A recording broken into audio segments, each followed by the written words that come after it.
புதுச்சேரி ஒரு சின்ன ஊருங்க. அங்கே ஒன்றும் பெரிய அரசியலே கிடையாது. தமிழ்நாட்டில் அரசியல் பண்ணுறவங்க எல்லாரும் அங்கே ஒரு சின்னதாக ஒரு பிரான்ச் மாதிரி வச்சுருப்பாங்க. இன்னொரு விஷயம் சொல்கிறேங்களேங்க, புதுச்சேரி அரசியலில் தேசிய கட்சிகளுக்கு மட்டும்தான் இடம். பிராந்திய கட்சிகளுக்கு, சினிமாக்காரனுக்கும் அங்கே இடமே கிடையாது. 60 வருஷத்துக்கு முன்னால் தமிழ்நாட்டில் ஆட்சி இழந்த காங்கிரஸ் 5 வருஷம் முன்னால் வரைக்கும் புதுச்சேரியில் ஆட்சியில் இருந்தது. இப்போ கூட காங்கிரஸ் அதுலேருந்து வெளியில் போன என்ஆர் காங்கிரஸ் தான் அங்கே கூட்டணி. காங்கிரஸ் அந்த இடத்த பிஜேபி விட்டு நிரப்பியிருக்கு. புரியுதா? ஸோ ரெண்டுமே தேசிய கட்சி தான். திமுக அண்ணா திமுக அங்கே செல்வாக்கு கிடையாது. சினிமாக்காரனுக்கு அங்கே செல்வாக்கு கிடையாது. சிவாஜிக்கோ விஜயகாந்துக்கோ கமலஹாசனுக்கோ இன்றைக்கி விஜய்க்கோ ஒன்றும் பெரிய செல்வாக்கு கிடையாது. வித்தவுட் நேஷனல் பார்ட்டி இங்கே கஷ்டம் கிடையாது. பிராந்திய கட்சிக்கும் செல்வாக்கு கிடையாது, சினிமாக்காரனுக்கும் செல்வாக்கு கிடையாது. அப்போ இது ரங்கசாமிக்கு நல்லாவே புரியுமே. இப்படி இருக்கும்போது எப்படி இங்கே இவர்கிட்ட வர முடியும்? இவர் லவ் லெட்டர் கொடுத்து பிரயோஜனம் இல்லை. ஒரு பிரயோஜனமும் கிடையாது. லவ் லெட்டர் கொடுத்து ஒரு சைடு காதல் தான் அது. அவ்வளோ சீக்கிரம் என்ஆர் காங்கிரஸ் பிஜேபி விட்டு போகிறது அமித்ஷாவும் மோடியும் வேடிக்கை பார்க்க மாட்டாங்க.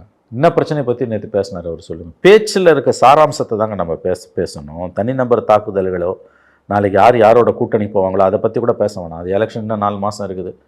நோட்டிஃபிகேஷன் வந்த பிறகு கூட கூட்டணிகள் முடிவாகும். இப்போ எல்லாமே கன்ஃபியூஷனாக தான் இருக்குது. எங்கே எவன் கூட போவான்னு தெரியல. இப்போதைக்கு விஜய் தனியாக போவார்னு இப்போ வரைக்கும் நினச்சிக்கிட்டு இருக்கோம். 11th ஹவரில் ஒரு மாறினார்னா, ஜனநாயகன் படம் வெளியில் வந்த பிறகு ஒரு என்டிஏக்கு போக மாட்டார்னா